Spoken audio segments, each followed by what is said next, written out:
abakhona phakathi kwethu bukhona yaqala ukuba nathi. Ndiyabulisa egameni likaKristu Jesu. Haleluya. Ndiyabonga uThixo, ndiyambulela uThixo. Kuhlala into ethi kuvuka i-sharing yento yokubana what is Passover okanye yintoni lento sikuyo. Haleluya. Yazi ndihlalelwa into ethi ndisahlele esitulweni esathatha usisilungi into yobana zonke izinto masizenze sisoyika uThixo. Ndihlalelwa into yokubana njengobana if thina singakhe sityhilekelwe okanye sazi into yoba le nto sikuyo yintoni, indlela esingayiphatha ngayo ingayindlela emkholisayo uThixo. Haleluya. Mamelani bangcwele, ndihlalele into ethi noba sikholwa singabazalwane kugcwele kwezintsuku umoya wecawe. Haleluya. Ikibe khona abantu ufumanise into yobana singamacawe kodwa amacawe asindisiweyo. Haleluya. Yazi kusavuka into yokubana yintoni iPasika. Uke wayisharisha uMr lento eradweni kwincwadi yamaKorinte apho besisho into yokubana iPasika yinkonzo yesonka esingenagwele. Haleluya. Then ke ngokucaciswa into yokubana yintoni ezisonka singenagwele, akuthethwa mhlambi just njengebread ayiguqulwa letiziswa kuthi singabantu. Haleluya. But ke ngokulanto yokubana xa sifike ebukhoneni bukaThixo sifika kwimo yokusipurifya, kuthethwa ngabantu sisihlehle abadlulileyo kwisimo esidala. Haleluya. Ngoba yazi by the time Yesu Kristu esifela wayesifela ukuze bususe ububi okanye ubugwenxa phezu kobomi bethu. Haleluya. Yazi ndinento ethu kwezintsuku bawo ndincede usindise ndiluphila, because kwenike ngokwashunyayelwa apha kwathiwa idenariyo zethu thina ukubana sifumane usindiso olusingenisayo phi ezulwini. Haleluya. Kugcwele nje ndisahlelele nje kwanento ethi yazi le period sikuyo ngoku uThixo wakha ibandla lakhe ngoku.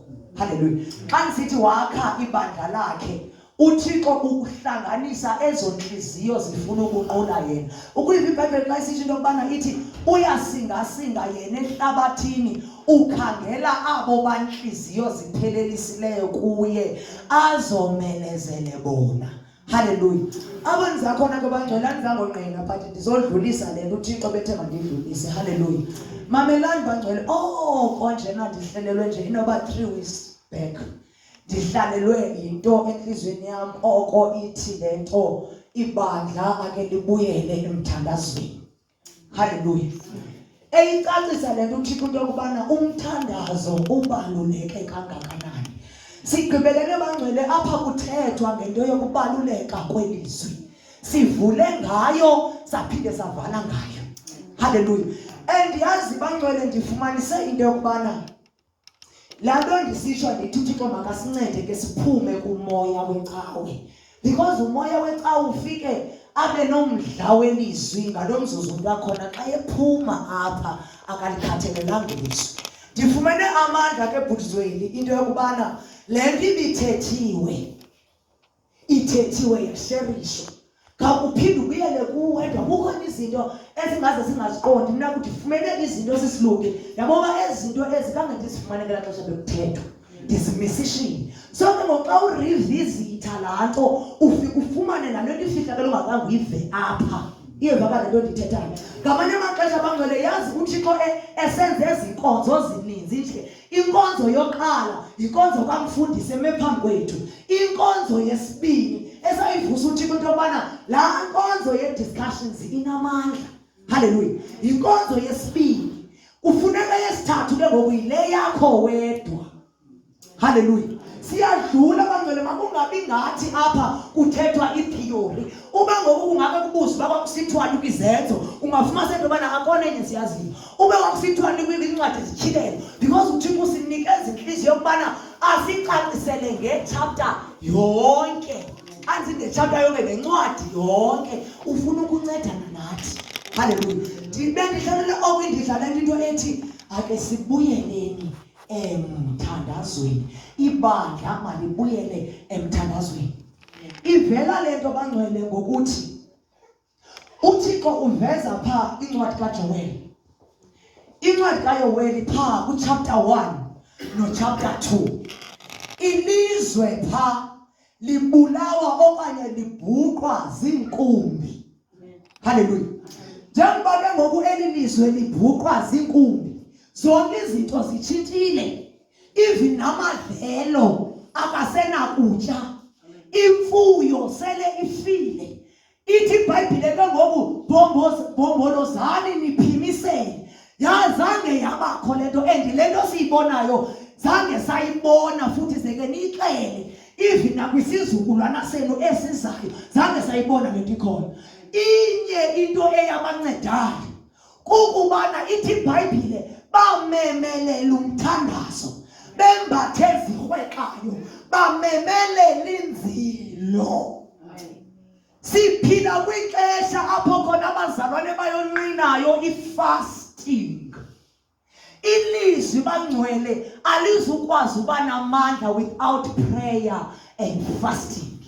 Amen. Hallelujah. Ngoba bangcwele ndithi ngathi xa ndithetha eyona nto ikutyilela ngcono ilizwi yindlela osondele ngayo kuThixo. Lingathethi ilizwi ungaliva ngenxa yendlela osondele ngayo kubani kuThixo. But now sikwixesha apho khona mamelani bangcwele siyazi expect izinto zikaThixo okanye siyasondela kwizinto ezingena kuThixo, kodwa siphinde si-expect izinto zikaThixo sicimba zizosebenza kuthi. Azizusebenza izinto zikaThixo singasondelanga kuThixo. Uba ulikholwa, it is compulsory. Inyanzelekile uba ziqhelise iprayer and fasting. Mamelani bangcwele noba ndiwavula ngala mavesi ndizawakota, kodwa ngamavesi abevelile ngeli xesha uThixo agcwalisa lento yantoni yomthandazo. Hallelujah. Ibandla lezenzo elisithi xa sithetha thina sithi Nkosi sincede sifane nalo, babegayidwa ngumthandazo bekhokelwa ngumoya oyingcwele. Umoya oyingcwele akahlali ebumdakeni but uhlala kwindawo etheni engcwele. Ayikho enye indlela esizama ngayo ubungcwele kukuzingcwalisa phambi koThixo ngomthandazo nangokuzila ukudla sitsho siye pha elizweni. Amen. Hallelujah. Mamelandi ngixelele bangcwele, akho nanye into ababeyenza babazalwana baya bengaconsultanga kwipresence kaMoyingcwele. Ithi iBhayibhile ke ngoku xa ithetha pha akuba ehlileke umoya oyingcwele niza kwamkela amandla. After namkele amandla kuzawuthini? Nizoba ngamangqina am. eYerusalema, eJudiya, naphi naseSamari. Siyakwazi uba sivakalise ilizwi likaThixo singena amandla kaMoyingcwele? Asikwazi. Amandla kaMoyingcwele kabangcwele siwafumana emthandazweni nasekuzileni ukudla. Because should was committer kula nkonzo bangcwele, should was committer kula nkonzo. Kuya nakuthi de apha kuwe even endlela ozibona ngayo izinto iguquke okanye ithini itshintshe. Mamelani bangcwele, nangexesha babefuna ukonyula umpostile we-12. Bethunana iBhayibhile ithi otata okanye amadoda nabafazi. Ithi pha kwencwadi kaJoel nabanyisayo mabasuke kwi-comfort zone. Bathini? Bazoze. Kukho amandla abangcwele emthandazweni. uThixo uyithethe lento wathi ibandla ake libuyele emthandazweni. Ikwatshileka nento yokubana kwavele kwathi thala nto yokubana uThixo endiremind yokubana kunomama oweke wafika apha ebandleni. Uba niyamkhumbula umama lo kuthiwa nguSismajay. Wafika wathi ucela umama webandla baphakame. Uba nisayikhumbule. Wathi makubuyelwe phi mabathandaze. Because uma webandla kuxhomeke ntoni? Kuxhomeke. Yenza umzekelo ke zizinto bezivuka ngexesha uThixo asemaleni. Hallelujah. Ithi namhlanje wonke umuntu make kubuyelwe phi emthandazweni. Hallelujah. Ngelo xesha kuncede zenzo kwakuzonyulwa umpostile we-12. iBhayibhile iyasixelela into yokubana bathandaza abapostile, bazila ukudla, bathandaza, bamema uThixo into yoba makathini makabancede. Haleluya. Iyatsho phaa iBhayibhile into yokubana ke kwavela uBasabhasi kwavela noMatiya. Ithi iBhayibhile ke ngoku bathandaza kuThixo nalapha bathi Nkosi wena mazi wenhliziyo zabo zenyulelo yenu ngowakho apha. Umsebenzi zange wenziwe ngabo wenziwa ngubani? uThixo. Ngenxa yantoni? Yokuthandaza. Ngenye imini kwa aba bapostile okanye kwa aba bazalwane bezenzo, omnye wabo uPetrose usejele uvalelwe. iBhayibhile iyasixelela kakuhle into yokubana njengoba wayepha lathandaza ubusuku bonke ibandla. Ibandla zikhona izinto abangcwele mamelani bangcwele. uThixo i-selfishness akayifuni. Xa nisithi i-selfishness akayifuni, laa nto yokucinga ngosindiso lwakho uba Nkosi ndincede mna mandihlale ndikwi-right position nawe ungakhathali nabanye abantu. Le phosi ndithetha ngithi ibandla laba nentlungu kabani? kaPeter. Lahlanganisana ibandla, lasacrifica, lancama izinto zalo, lathandaza kuThixo, likhala ngoba lalishow that umkhonzi wethu siyazi uba nobe phaa bekungafanelekanga upha. Upha Nkosi ngenxa yecebo lakho. Wena Nkosi siyayazi into yobana utshilo wathi abakho awubayekeli. Ithi iBhayibhile ngokona ngoba besakuba bethandaza bayazi into eyenzekayo. Bangcwele umthandazo unamandla. Hallelujah. Yazi bona they were busy praying. Kanti uThixo uyasebenza. Uwathathe amandla okusebenza uThixo. Uwathathe emthandazweni ngoba uthandaza abantu abatheni abanye. Hallelujah. Uthandaza abantu ithi iBhayibhile phaa kwincwadi zenzo babezingisa emthandazweni. Hallelujah. Ithi iBhayibhile wathi esahlela uPeter phaa elele. Hallelujah. Wathi isithunywa simcwakazi sathi makavuke. Samvusa wahamba uPeter. Nalawo ngenxa yemangasa kabantu kaThixo. Kunento engase nditsho ukuthi into yokubana ake sibuyeleni bazalwane emthandazweni. Isatshile oko lento indidla oko the whole week. In fact 3 weeks back. Hallelujah. Yathi lento make uvuswe laa nto yee-groups. Uko laa nto yee-groups inamandla laa nto yee-groups. Lo uziqondayo uba you are comfortable to pray naye. Thandaza naye mamundleleni. Hallelujah. Ezinye izinto zenzeka ngoba asithandazi. Hallelujah. Hallelujah. Kunento ethi uThixo makasincede ke sibuyele emthandazweni. Xa sibuyele emthandazweni exesha lomthandazo, lonke ixesha sihlangana ngento yokubana sithi uThixo uthini?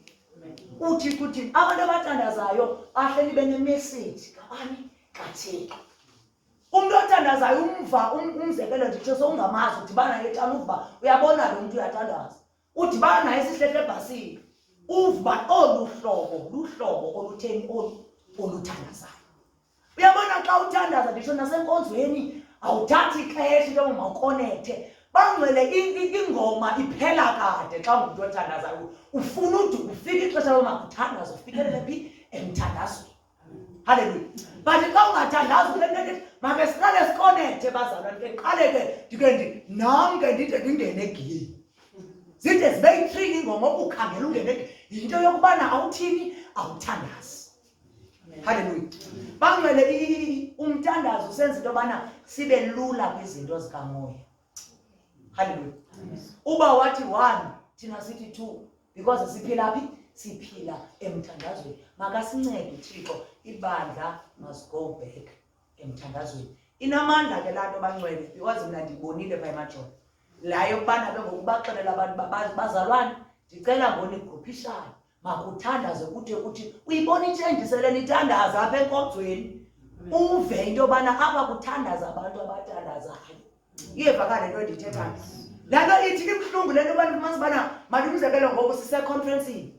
Njengoba siseconferencini nje endaweni uba umshumayeli bangcwele ngamanye ebona xa sithandaza sizingahlaba umhlabela bemnye apha kuthandaze waya inkonzo izawumiswa ngumshumayeli xa sithi ndizosheleliswa because uhlelwe phi? uhlele emthandazweni ngoba ngani maxesha sike siwayiste ngexesha utsala ingoma abantu abangeni ngoba akukho ntoni akukho mthandazo. Ibuhlungu into yoba kuthi sekucuniwe zum 5 minutes ugqitye uthi ayibuhlungu ibuhlungu loo nto. Makakasincede uThixo bancede. There's power in mthandazo. Amen. Ngusuthatha nomama nobhuti sasibantwana egameni lenkosi Yesu Kristu. Amen.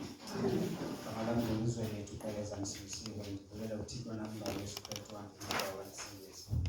Ndiziva ndinayo ijoy ukuthi kukhona inkuthazo kuKristu. Kukhona inkuthazo ngothando lakhe ukuthi yenza inhliziyo yami inhliziyo yami izaliseke. Ndiziva nami ndikhuthazekile this time. Ndinalo novuyo even ngenxa ithemba layo le nkonzo sikuyo ngoku. Le nkonzo ndikancenga ngayo njengoba sithi babisithi i-festival yesidlo esonke singenakwela. I-festival ezonke zingakwela kanti sisinto festival inkonzo yesonke singenakwela. Ndiyacinga loo nto leyo. Ndinalo nethemba lokuba ekupheleni kwayizawuphela sesiyirejoyisa ukuya sesigida nawe because benayo into ethi kukhona ingcinga ethi sidinga i-healing impiliso. Ikhona into njalo futhi ibisoloko ikhona for a time. Khona simane sihlangana ndibona uba kukhona i-improvement abanye bayayifeelsile abanye phinde goduka kodwa ndisonalithemba. Ingakumbi le nkonzo emva kokuba sake savuseleleka kwinkonzo enje last year kusithiwa yi-Passover, so siyaphasa over siyazivula izinto besikade zingaphambi kwethu zingumqobo then siyadluliswa kulena nkonzo. Ngoku ndiphinda ndivuseleleka xa ndicinga ngayo le nkonzo ndithi izinto mhlawumbe bezisidlula nazo kwezinye inkonzo asizidlula nazo kule zishiyeke emva kwethu.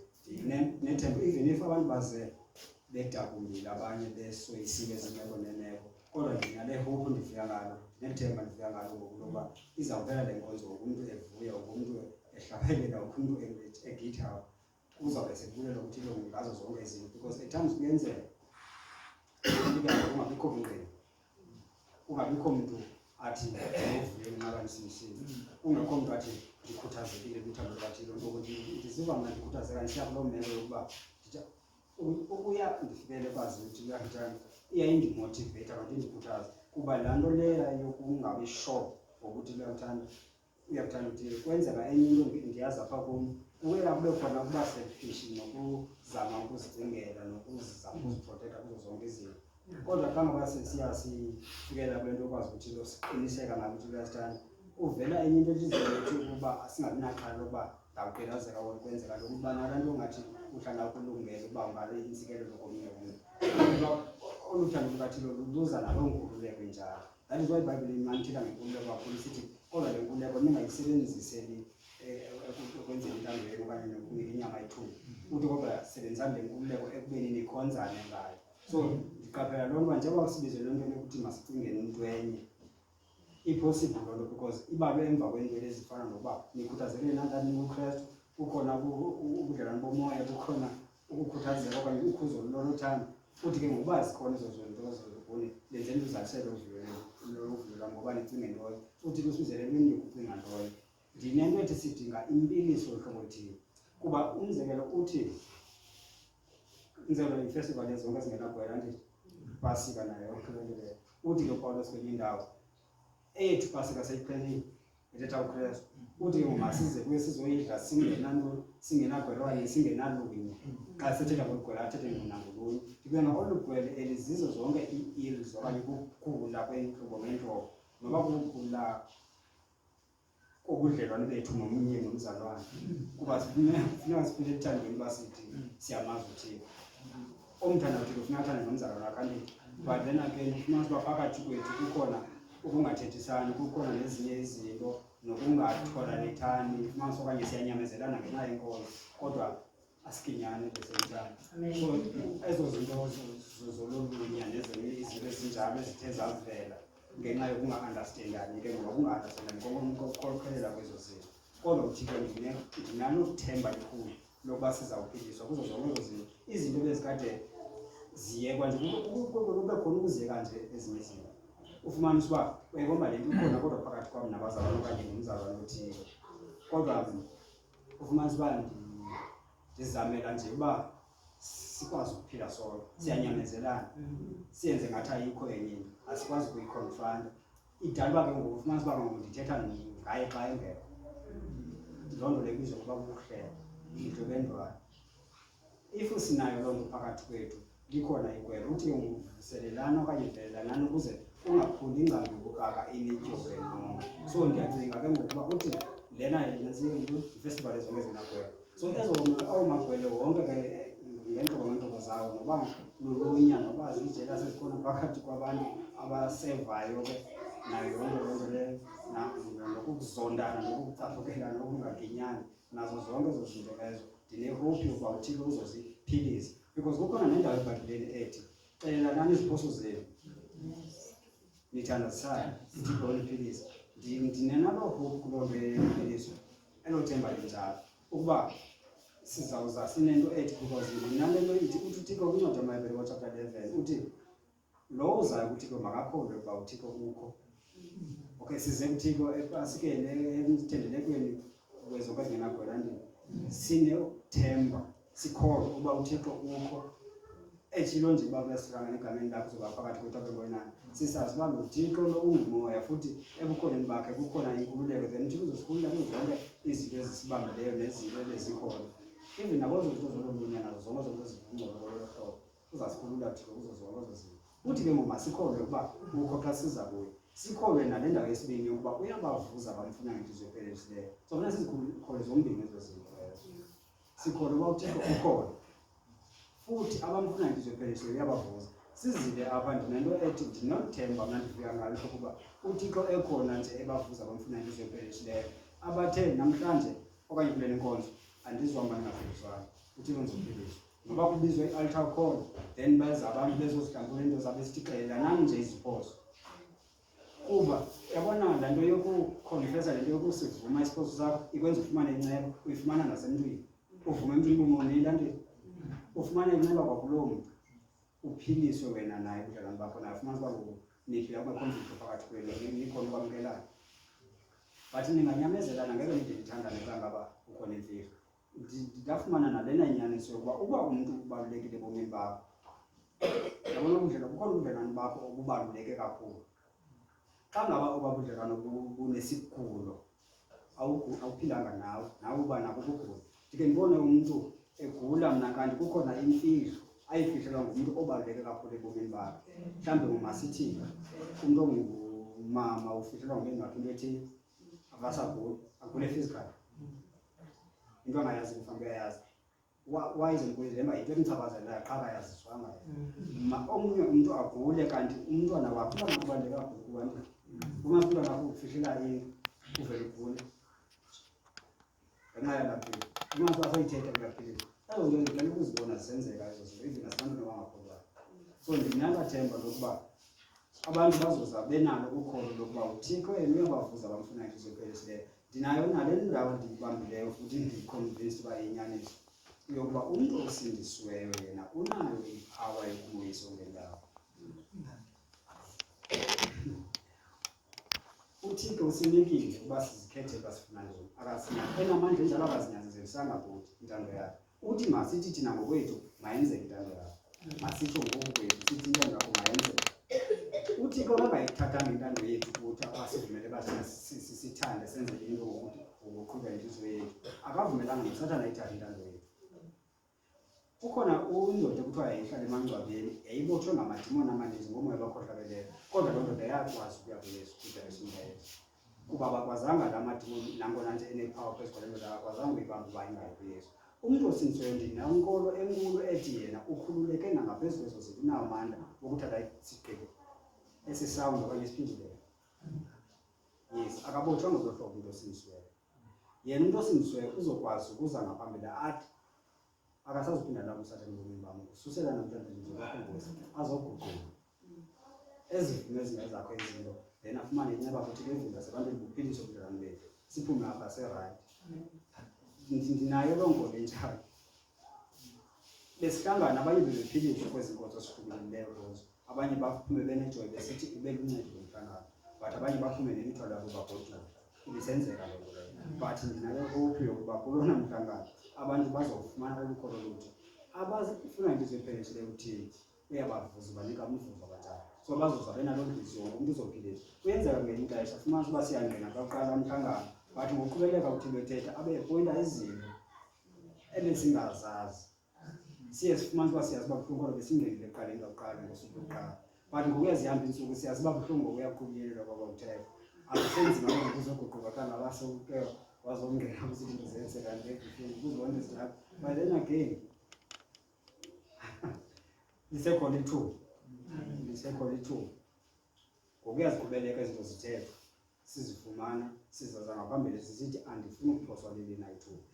Emthethweni ngokukhona indawo ethi ukuba masivesithi irape igama lalo, uba yenziwe le ndoda kuloo ntombazana ngapha komzi athi emasimini ngaphandle komzi ngaphandle kwetawuni, kuthiwa indoda leyo izawubulawa ibe yi-rape igama lalo. Kodwa ukuthi uba yenzeke emzini okanye apha etawuni loo nto leyo bazobulawa wayithi kuzothiwa ukrexeza igama lalo, because kuzobuza umbuzo othi iye yakhala na intombazana phakangikhala. Then aba bangaphakathi yabona aba bangaphakathi bona bazokhala bathi ndiyasindeka. Yabona aba bangaphakathi emzini abalapha emkhobeni ngaphakathi endlini kaThixo bazokhala bona bathi no kudala ndistrugglation mandithandaziswe. Bazoza ngaphambili bathi mandithandaziswe aphume umuntu apha ephilile, ngoku umntu uzophuma apha ephilisiwe okufunayo ukuphiliswa. Umuntu osindisiweyo uSathane akanapha phezu kwalo. Umntu xa yena ngokwakhe kufuneka azinikele uthixo, ithi ngithobele nto ngoni baba nimichase yena uSathane ngonibaleka. So sinalo freedom ngokusikiye uKristu. Ndinalo themba ngoku ndizaphanda endivuya ngalo uba zonke zolulunya nazo zonke ezo zinto ezo ziligwele sizawudlala le pasika lena sihlambulukile singenagwele noba lelo likuhlobo, kuba noba kukhona into lonqe apho kukhona into ezinjalo kukhona yonke imisebenzi emini, then sizokwenza sure bakhoyele ngakuthi sawuhlambuluka phambi kokuthi ngoku yonke loo nto siyenzele kwethu kumncede singaphumi imoto yethu besize nazo. Ndinalo themba nje libadlisile kwenye futhi ndivuya ngalo lo themba everyday. Ndicinge umntana seza kude ndathi lona mhlangano sizawuphiliswa, because xa siphilisiwe ufumanisa uba akukho ndawo ndiyithetha ngomakade komntu ngenokuthetha ngayo kuye kuba ndiqonda uba asikho right nasibayithuba. Xa sesiphiliswe ngolo hlobo sizawukwazi ukusebenzisana, sicinge ntoni, sisebenzisane, sibe nempumelelo kuyo nto esiyenzayo. Kodwa ukuba ndiselfish ndihamba ngeyam indlela ndincamile ndikugiva phi ubudlelwane bam naye, asizibona mpumelelo ntweni. Asizude sifike kubeni sithi okay ke ngoku uThixo sendisikelele sendide wandisikelela ngoku sefuna nam ndibe insikelelo kumina. Sawuqhubeleka sime endaweni kwaba kuthethwa ngento yokuthi uSathane akwazi ukuyigcina amfikanga. USathane akanapower but umuntu onika uSathane power, but asizuyamkela loo nto sithathe. Sizathi sifuna ukukhululeka kuThixo.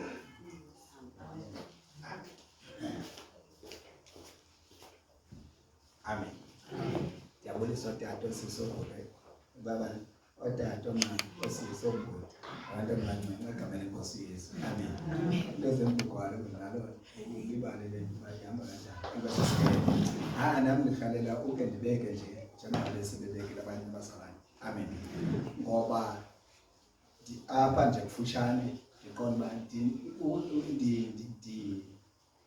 andiyazi ukuthi uzika apha enhliziyweni yami into eyayithethwa nguNosicelo esithi ndidibanisa neentetho ezithethwa ke ngabazalwane esithi kayithetha uthetha nomiste wabehlunguzela intloko, engahlunguzela intloko kube ethetha naye ngenxa loo nto ayithethayo, kuba esiva le nto ithetha apha ngaphakathi kwakhe ethi nisakhumla esithi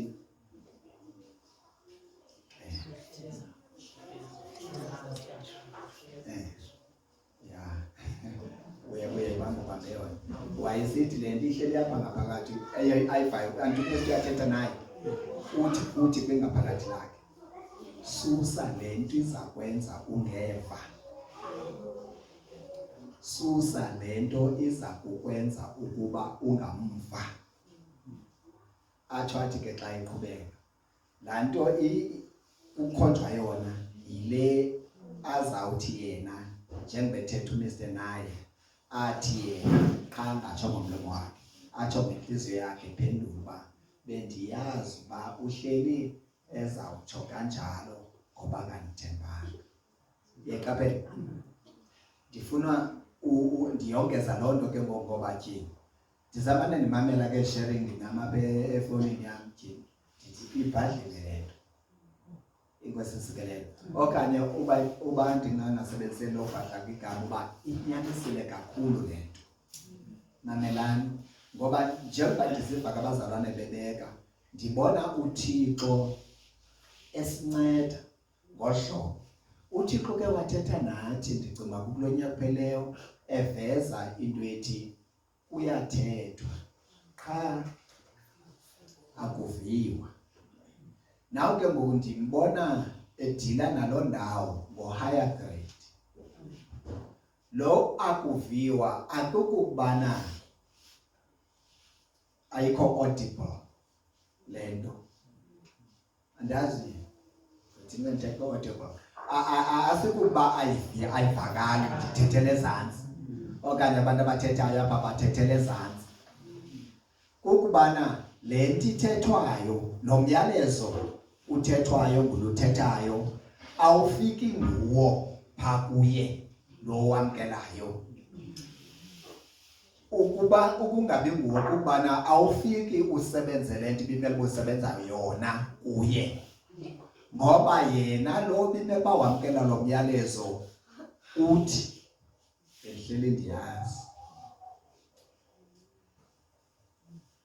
Mamelani make sibhadlile xa ndithetha apha okanye ndishumayela apha loo nto ndiyithethayo athi umama kaBukani ayikho kala ithethayo akazuva laa nto ithi okanye athi njengoba ndithetha athi bendihleli ndiyazi. Laa bendihleli ndiyazi uyinalifaya yonke le nto bendiyithetha akazuyiconsideration akazuyihoya. Make siqwalasele nezo zinto ke ngoku zizo ezakhomba zona uzwele kanye, ngoba ngoku ngamanye amazwi uyaqonda uba ndithi kanti ndithi ndithetha nomake sithi noba ndithetha phi ke mamelani ke bazalwane lo culture zathina ke ndithetha nge-culture ithini lo nkcubeko ke okanye loo ndlela yokwenza masingayisebenzisini ke qha apha enkonzweni. Xa kuthethwa apha enkonzweni ususe le nto iza kwenza ungeva qha apha enkonzweni nobuphi, ngoba le nto iphelele apha qha. Noba kupha kulaa ndawo sihlangana kuyo ngokwahlukana kwethu, noba kuphi, noba nguwe uthetha nomnye umzalwane kwabe athethe nawe elungisa into, susa laa nto ithi bendihleli ndiyazi uba unale nto ingandifuniyo. NguSathana lowa, ngoba xa ezawuthi uSathana summamela nawe uzawuqonda uba ayikho le ufune ndimamele nomzalwane. Kodwa xa ethi bendihleli ndiyazi uba usisi Sikwashe kandithandi kakuhle, bendihleli ndiyazi uba uMr Wile kandicacelanga kanjalo kangako, bona mhlawumbi bathi uMavusana ndihleli ndiyazi uba uMr Wile akandithandi njengokhanye, yiyo le nto athetha kanje kum. Then akazoyiva le nto ndigqiba ithetha kuye futhi akazoyihoya, izawungathi kandiyithethe. Uhlaselwe nguSathana wamhlota ngalaa nto uba uyehlukanisa phakathi kwabo. So loo nto that means ke ngoku le nto susa le nto ingeno yehlobo zenkosi make siyisuseni. Lo moya wecawe uthethwayo apho ukhona nyhani. Ndithanda ngoba awucacise ukuba umoya wecawe laa nto ingathi kakulapha enkonzweni kuthethwa ingathi siyeva, kodwa ukumka kwethu iphumile icawe kaloku. Amacawe niyawazi mos, ngamacawe ecaweni, uphuma kwecawe iphumile yonke into. Asingamacawe ke kasawukwenza kanjalo sobe singawo. inkosi esikelele. Ngamanye amazwi ke ngoku xa kuthethwa le nto ithethwayo mayikize ifike njengoba ithethwa. Xa uphulaphula ilizwi likaThixo bazalwane, phofu yonke ke le lisuke kuthini? Khaniyamkele uba abantu abathetha apha bathethini bona. Ndithanda ecacisa uJames ubana umthetho weza ngoMoses. Zange uze noMoses. Niyawubona umahluko kuloo ndawo? Niyawubona umehluko kuloo ndawo? Umuntu apha phansi uyabona umehluko kuloo ndawo ndikubothetha ngoku. Manele. Bengqibothini.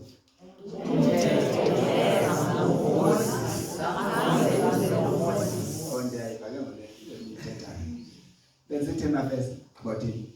Umthetho wathini? Umthetho wathini?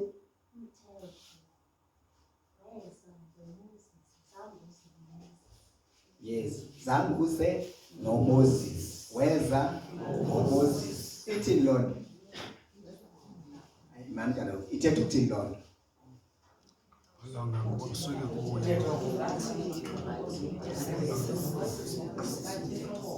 Uyayiva? Weza ngoMoses.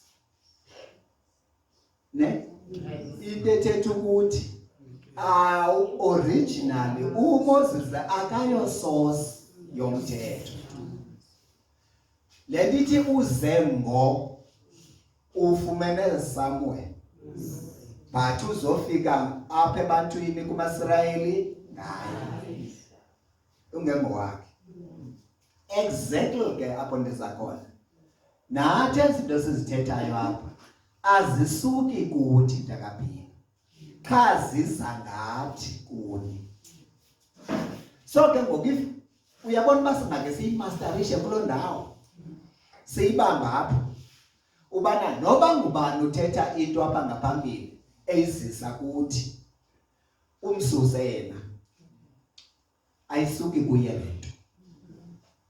Ifana ke ngoku noba sesidila one on one. Ndisithi yiqaphele iattitude yakho. Imani ke bazalwane andanoba andiwaste ixesha lithi. Ndiyalwaste? Okay. Ndifuna silunge. Masilunge nenye into besigqibelene kudala mama Msuza. Funeka sithi sisiye ezwini kwi-core business. Siye sisukile igwele. Uyabona? Sisusela igwele. Ezinto ezibangela uba ungayivi le nto ibimele uba uyayiva. Nezinto ezikwenza ungayamkeli le nto ibimele uba uyayamkela. Inkosi isikelele. So mamelani ke. Xa ndihlangothi kuni apho bensiza khona. Ndim luhlangothi.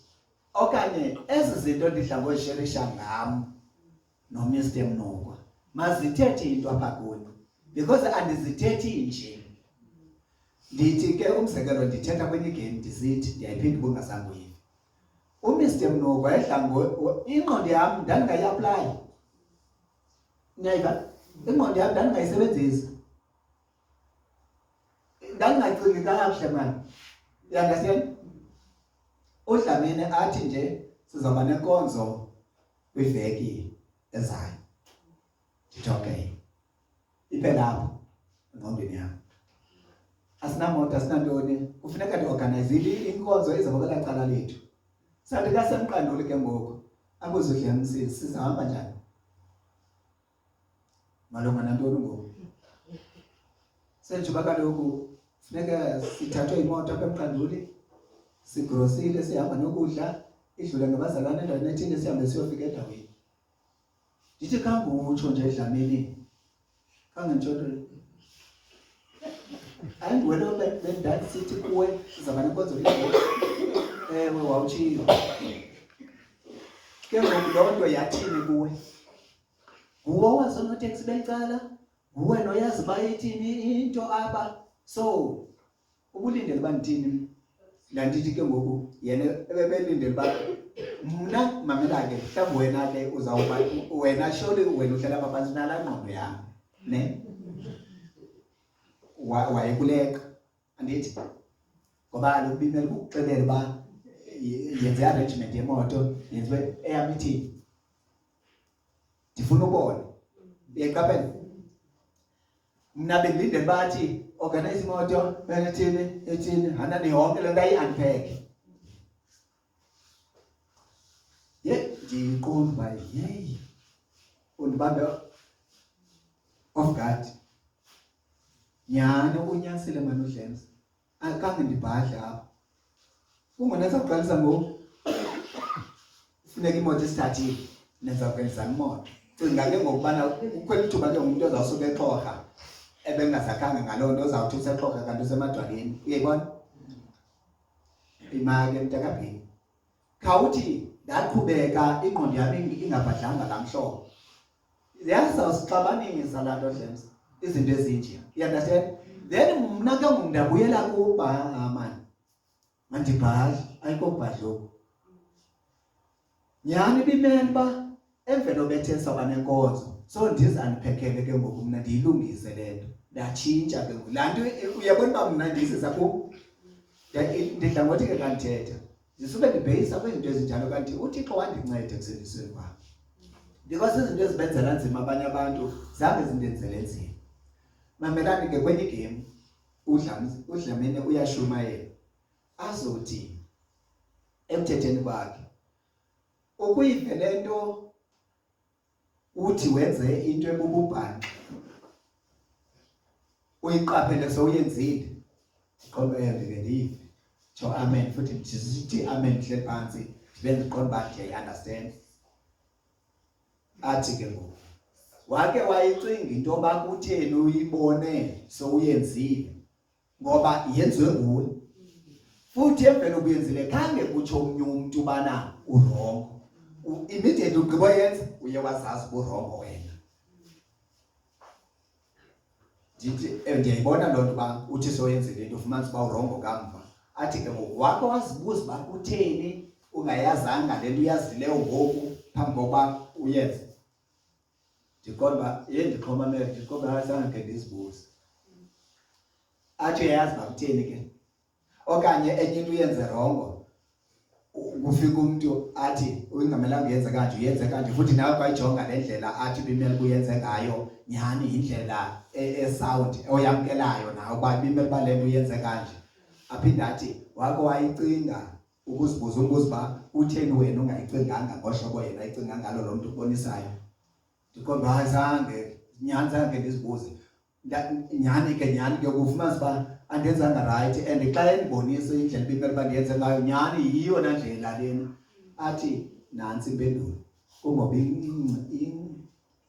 ingqiqo yakho ayihlaziyekanga awuzukwazi ucinga izinto zengcinga okanye zengqiqo ehlaziyekileyo ingahlaziyekanga ingqiqo yakho but ingqiqo yakho bebeyahlaziyeka izawucinga ehlaziyekileyo engahlaziyekanga ingqiqo iphuthile ingqiqo ephuthileyo icinga phuthileyo zii-truth ezindixelela zona zinto ziinyani ezindixelela zona ebezinjengoba ndinixelele wangazamkeli out vele uyazi nimamelani uyabona uba zonke into ezithethwa apho sitsho ngoku nam ndiqhubeka ndithetha uba sonke engqondweni yakho azithethi into okanye ingqondo yakho ithi azibhadlanga zikansilishe wena emsebenzweni u-out andindibuzi inkosi esikelele mamela ke then ngoko nangoko ke ngoku ndivumelane nam mna takabhili akho mntu uthetha nam uDlamini uthetha nje eshumela njengale ngqwekothi ndiqonda uba hayi mani ingqiqo yam ayihlaziyekanga ingqiqo ke ihlaziyeka ngokuvumelana nelizwi likaThixo ezovumelana nelizwi likaThixo lona lihlaziya ingqiqo yakho ucinge right then emveni koko ndivumelene nezonyani tyhi ndayibona nyhani nditshintsha kum undivezela intloko umzimba ukubheka ezinzwaneni ndizazidibanisela futhi kandiza kuwe uzawuqonda uba ngoku uveza intloko ubunanga umzimba wale nto inkosi esikelele yintoni eyenza loo nto yingqiqo ehlaziyekileyo mamelani ke again ke ngoku ifana nento yobana ke ngoku ndithi kuwe feziwe ne ndithi feziwe irongo le ndlela uyenza ngayo le nto sukuyenza kanje wena usuqumbi mamelani uyabona xa umuntu ethetha into kuwe eyihlaba uqumbi awuphelelanga ngapha ebuqumbeni. Ininzi into oyithethayo enhlizweni yakho ephendula ngokuchasene nalento ibithethwa ngulo beyithetha. Zonke ke ezi zinto uzithethayo enhlizweni yakho zenza lento ungayithathi. Ushiyeke uwes unobukuqalisile. Zonke ke ezo zinto zikwenza ungatshintshi, ushiyeke ungulo muntu unguye. Kanti into lithwa ndim ke okokuba ngaba ndithethe into kuwe ndisithi wrong, nditsho nabani nabazalwana othi oxhasa ohlaba into oyenzayo, uba wena usayibona right, buza kwakuye yenziwa right kanjani okanye izoba right kanjani, then uzawuthi yenze right. Kodwa okokuba ngaba unempendulo echasene nalento ithethwayo apha kuwe, soze ube right, soze utshintshe. Ile nto izofumanisa into yokubana le nto bendisithi rongo kuwe efeziwe kule pheleyo zawutshona namhlanje kule veki nakuliza futhi ndisezawutsho. Uzomane uqumba qala ukuba ndisitsho wena okanye usukunyakana ngaloo ndlela wenza ngayo. Yaqaphela uyibona kanjani ke omnye mhlawumbi angaqumbi ke mhlawumbi ashiyeke nje, ubona kanjani uba kivanga laa nto wawusithi kule minyaka edlulileyo yenziwa kanje usayenza kanjalo nangoku, because ingxaki nguwe, ayiyongxaki le nto ayenzayo nale ndlela ayenza ngayo, ingxaki nguwe. Mamelani ke zonke ke ezi zinto zibangela into yoba ungeva, ungatshintshi, unga-improve. Yebazalwane, uThixo ufair. Niyayazi? Kodwa ninawuze nibuye lapha kum noba kuphambi koThixo na uba nibuyele kwangoku siselapha sonke. Inkosi isikelele. Ndim lo wayeke wathi apha phakathi kwenu bazalwane. Kukho umuntu owake wathi basikelelekile abazalwane abakhonza nayo. Andizuya kwenye indawo ke niyazi impendulo yami yathi. Inkosi isikelele. Ngoba zinqabile nje into endiyithanda ngayo ke kubana zonke izinto ziye zisicacele. Zityhile kapha kuthi zisincedileyo uba sibe ngaba bantu singabo zezi ke nina nivele ningazithathi. Bonke abazithathayo ziyatshintsha impilo zabo, futhi ndizithande ngoba zitshintsha ziphucuke phambi kwabantu behleli. Bozele ke abangazithathiyo. Andina ngoku ndiyazelisa mamudleleni ndithi inkosi isikelele. Mamelani ziqwalaseleni izinto. Ndizawuyeka. Uyabona uba kusemtshatweni kwenziwe ezaa nto zamahlombe yonke laa nto, andike ndibone umntu wazi. Nditsho kunini kukho uyabona umuntu umtshato uzawuba kusasa, kuke kukhonze namhlanje kubetho 12 sesilungu. Wonke umuntu usegiyeni uqomba nokuyahamba nje ungathi yajabisa. Yebona benze isitero akube senkonzweni kanje. Mamela hey akunanto. Mamelani hlobo zembuzi. Ndineminyaka engapha kwe-15 ndisinzile.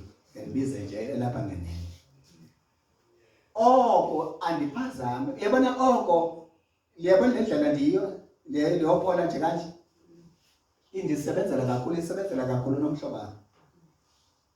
Ndiyana ndithi ke kandiyibiza ke sibashe ndithi ndifuthi ngathi ndizawucima. Ndiyayikhetha. Leyo futhi ngathi ndizawucima ngoba ndizucima. Kukho abavuthi ngathi soze bacime. Bavele bakhawuleze bacime. Mamelani ke ndingena phaya grade bakuleyo ngoba bavuthi ase-understand le nto ovutha. Ndihlala ndinixelele aba bantu hayi abavuthi benza ntoni tatweni utsho ufezile bathi hayi yintoni loo nto uyinika igama elithile ke ngoba thina sithi kukuvuthi. Ayikho kuvutha, ukufaka ihlombe. Ubuxakwe igama lakho ukufaka ihlombe. Ingxaki ke ukuthi bonke abantu banehlombe nabafaka ihlombe kwabanye uthi bayavutha. Nonsense. ekona kuvutha ukuvutha ukuhlala ezwini nzwila okanye nzula ezwini lithini izwi yabona ukuhlala ezwini lide lithi izwi uba unazo ezi zinto zisana sokuzoshukunyiswa enye ithi sozo ingazisikelele then kazithethwa ke ngokwezinto kufuneka zihlalile zande. That's why okanye seso sizathu Sathane ebangela into kokubana ayibe into ba soyiva lento soyiva sozamkele ezi zinto ziza kukwenza uunderstand ukubaleka kwelizwi ngoba walukuba wakuqonda ukubaleka kwelizwi uzalixabisa ilizwi ubeke walixabisa ilizwi uzaphila phucukileyo ilento Sathane angayifuniyo ingazisikelele ilento ekunqedeni indumiso ithi lakutyhile izwi lakho litsho ukuthi qwele ndiphinda ndithanda kayithi ilizwi lakho lingumphangalala omkhulu. Bonke abantu ekungekathi iqwenge nangona lityhiliwe ilizwi likaThixo lityhilwe ilizwi likaThixo xa kuthethwe izinto ziyabohlelisa. Kumbazalwane uba kusathi ngoku siku-2023 incwadi endumiso siyiqale 2021 saza sayigqibezela ku-2022 ngoDisemba singena emthethweni sukela besivumelana ngazwinye ku-2021 uThixo edila nathi ungena kwethu kwincwadi endumiso 119 sonke sisithi ilizwi likaThixo ngoku ndingathi ndibuza into apha ebithethwa kulo mhlangano pheleyo umanzi bakuwafifiyela yinto ibimele baseyiyo yindlela ibimele basenza kanjani kuyaviwa ke yintoni ke ngokuleweni kubangela uba ungevi ngale ndlela ibimele buva ngayo kuthethwa kakhulu masithi kuzawuyonke i-discussions uzibaleke i-discussions kokukuncedakala kwakho kokukuva konoko kukwenza ubaleke i-discussions mamela bekungo-2021 2022 siku-2023 ngoku uzibaleke i-discussions mna uba bendengenike ndajonga ukuzibaleka kwami kunincedise ndawo bazalwane iyandidla into yabantu abangevayo apha enkonzweni baphinde bangabikho kwi-discussions iyandidla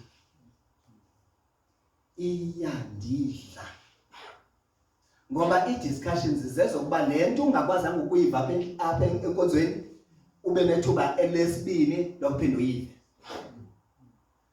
Andiyazi bangawapha amazwi engawathethanga ukuzama ukukhuthaza abantu nokwenza abantu bangazibaleki i-discussions kodwa abantu bazibaleka i-discussions and i-discussions zibalekwa ngaba bantu kanye ndingekaqiniseki ngokuva kwabo abona bantu bimele uba bakwi-discussions.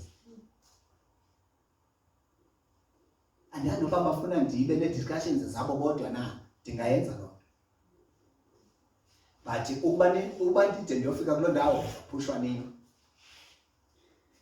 ikwezesikelele make umntu nomntu athathele uxanduva kuye lokuba abone uba uyeva. Mamelane hlobo zenkosi nisakhumuna ndithethe nga-appreciation owam umdla ayikho ukuba ndiyoma phambi koKrestu. Mamelane niyamva uPawulos kayithetha uthi iqhayiya lam enkosini nini, iqhayiya lam enkosini nini. Andinamdla mna noyoma phambi koYesu ndine-United States Ministries egcwalisa istadium ndinembalwana yee-members ze-United States Ministries ezawungena ebukumkanini. Kungcono ndibe nembalwana yee-members ze-United States Ministries ibe loo mbalwana yonke izawungena. Asebenze ngamanani, sebenza ngabantu. So laa nto ithi ke ngokuhlobo zenkosi ayisi-impress, ayisonwabisi into yokugcwala kwabantu apha bengenanto ifuna izwi, bengenanto ifuna uThixo. ndikudala ndiyithetha ke loo nto ndiyawuhlala ndiyithethe oko uba unanto ifuna Thixo entliziyweni yakho uphakathi kwabantu abarongo. Ngoba njengoba siqhubeka nje mna wamamehlo wajonganga nje ukudanisa kwenu nokonwaba kwenu apha ndiyagqitha uba ilizwi liyabonakala lisebenza phofu kuwe. Uyatshintsha njengoba kusisa kusihlwa idlula iminyaka uyakhula na. Akho secaweni apha bazawube sipraisana ngoba uzapho uzotsho umfutshufitshi unqinile ukuba kusuke kwahleka then uyo hayi good yonke ke le nto hlobo zenkosi yona ke ndiyavuma ndiyawungejoyina umoya wecawa ndithetha ngomoya wecawa andilwanga. Niunderstand? Andihamba xa inoba ndihana ndingxole ngomoya abanye abantu bathi ndiyangxola andingxoli but ndityala into apha entliziyweni yomntu. Yeyiva ndityala into apha entliziyweni yomntu nawe khawubona ubana kuyakhula apha ebomini bakho. Ukukhula nako amehlo akho ayavuleka ukubona izinto ngale ndlela ibimele uzibona ngayo lithethwa lilizwi. Uba kaloku usukela make sithathe esingayikuthi u21 22 siku23 ngoku usengumuntu ongavumelaniyo nelizwi. Ithini into yakho na? Lithini balakho? Ayiyo iBhayibhile le ithi la kutyhila ilizwi lakho kutsho ukuthi qwenge. Kutheni kaloku ungathi qwenge ngapha kuwe ukuzibuza umuzi? Bakum kutheni ungade kuthi qwenge ngale ndlela kuthi qwenge ngayo kwabanye? Mhlawumbe uzawufika phaa kunokwanele. Ithini indlela yakho yokufasta? Usakwazi ufasta uba kuyafasta? Ngoba uba awuyenzi ifasting ufunda ilizwi kuzawuhlala kuba mnyama ebhodini xa lithetha ilizwi apha okanye lubezelisi. Okanye uqhubeka neliyali kamama undleleni athi kwada kusothiwa lockdown waqonda neBhayibhile zijixile. Phofu ngoku iBhayibhile kwakho umntu hayi kuthiwe lockdown siku-lockdown kaloku. Hayi ungavele uba zikhona iBhayibhile eziku-lockdown ngoku sekwade yasuswa na-lockdown. Yibona? Ithini into? So umntu ngamnye hlobo zenkosi makabuyele kuye. Injongo ke kukubana zonke into sizenzayo kukubana umntu ngamnye apha kuthi afumane usindiso oluza kumngenisa ezulwini. Ndizawuyeka qwalasela le nto ikwenza ungeva. Ndingangayazi kakuhle into ekubangela uba angeva uvuyisa. Kodwa uvuyisa uzazi kakuhle izinto ezimenza angeva. Mamelani ukuba uvuyiswe akandiboni njengomshumayeli kaThixo nyhani undibona njengomuntu okwesayo akakazundiva ade asuse le nto uba ndiyakwesa. Ifana noba kuthethwa into apha ngaphambili ke uthi kukweswa wena. Uyabona once wathi kukweswa wena awuzoyiva le nto ethethwayo ngoba ubona wena umuntu okwesayo qha. Ukuye kule nto yobana urayithi ke malunga nelizwi xa usenza le nto ithethwa apha ngaphambili. Akathethi ilizwi lamntu uthetha apha ngaphambili uthetha ilizwi urayithi ke xa usenza ngale ndlela iphikisana nelizwi elithethe. Ayile ngqondo yakho utheni kutheni ingayi ngoba ayihlazekanga. Ndithetha uba ingqondo ayihlazekanga iphuthile. Ubiphuthile ke ingqondo yakho icinga phuthileyo. Zonke izinto zirongo izazibona right. Zonke izinto ezi-right izazibona wrong. Kwenzeke le mfucumfucu yenzekayo apha phandle ke ngoku. Ethini ukumve omnye ethetha apha erejweni. Ndisindisiwe ke nam tata ndiyakuthanda futhi nokusindiswa kodwa amakhwenkwe awayekeki.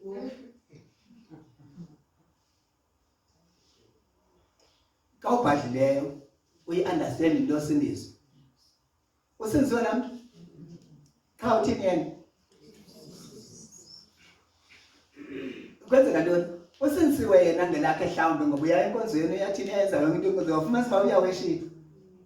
Ngoba kwezinye inkonzo i-worship team le iyakrexeza yona kuqala and abana-problem ngoba nomfundisi wam apha. Yibona? Ingqiqo yonakele. Beke kwalunga ingqiqo yabo izawucinga into erayithi. Ayazi uba ayihambi kanje xa yiyo. That means ayiyo kwabe ihambe kanje. But emntwini ifana nento uba ngokwale ndlela into uyibona ngayo isixelela inhliziyo yakho uqhubeka ntoni kuyo. Mamelani iBhayibhile ithi zaniyeka kwabo bahlambulukileyo zonke izinto kubo zihlambulukile. Mamelani vice versa ithi kwabo bangahlambulukanga kaloku nezinto zabo azizohlambuluka. Ikusitshele lonto. That means zingahlambulukanga nje izinto around wena. Ingxaki ayizo zinto ezingahlambulukanga around wena okanye ezi-involve ezichaphazela wena nguwe. Hayi nongixoxa ngapha kwePasika not ngePasika. Ithi iBhayibhile masiyidleni sidle ngezonke ezingenagwele. Ne le ndithi nangixoxa ngapha kwePasika. Ngoba umbhalo kaloku uhlobo zenkosi uthi asibizelwanga ekungcoleni. Sibizele ebungcwaliseni. Ndiyithande ke uxa ithi ophikayo ke makazi bakaphikisi mntu, ogibayo makazi bakagibi mntu giba uThixo. Ophikisa lento makazi bakaphikisi mntu uphikisa uThixo. So ngamanye amazwi thina simele uba ilizwi lisibizele ebungcweleni sazi nansi indawo esibizele kuyo nesifuna kuyo nguThixo. Ithi iBhayibhile ke ndizoyeka ndihle ndithumele ilizwi lami ubana libaphilise sisiye empilisweni kaZweli. So uThixo unenjongo zokuba siphume siphilile ngandlela zonke. Vula ke ngoku inhliziyo yakho ngoba that means uThixo ufuna siphilile sonke ngandlela zonke. Zonke izindlela kufuneka siphilise siphile ngazo yena uza kuzivelela ngelizwi lakhe. Inhliziyo yakho ke ngokulethi kangakanani kwamkela yonke le nto uThixo ayithethayo. Okunye emasiyijonge ke ngoku yi-attitude. Yijonge i-attitude yakho. Xa kuthethwa kuwe ulungiswa uthini wena kawuphendula? Ndiyayithanda ke le nto yokwenza umzekelo ngam noDlens ngoba loo nto indicacele kangcono ke ngoba uba ndandiba ne-attitude jonga uDlens siyalingana noDlens. You understand? But le nto ke ndithi ndiyabulela uThixo ekusindisweni kwami because I never considered that mntakabheli ubana ndimdelele ndingayiva into andixelela yona. Always laa nto ithi ngutatam ngokwasenkosini siyeke leyo ndingenoyayithi ngutatam nyhani ngokwasenkosini. So uba ndithi ngutatam ke akufuneki ndithi ngutatam nje xa ndithetha apha ngaphambili ukuniimpresa nina.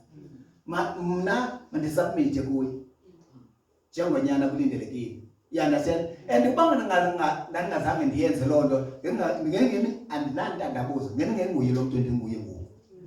Inkosi isikelele.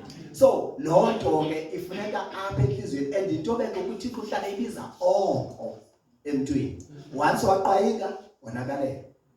Inkosi isikelele. Wena uthini enhliziyweni yakho? La ndithi ndibreak into enhliziyweni yomntu. Ubumntu phofu senayo inhliziyo.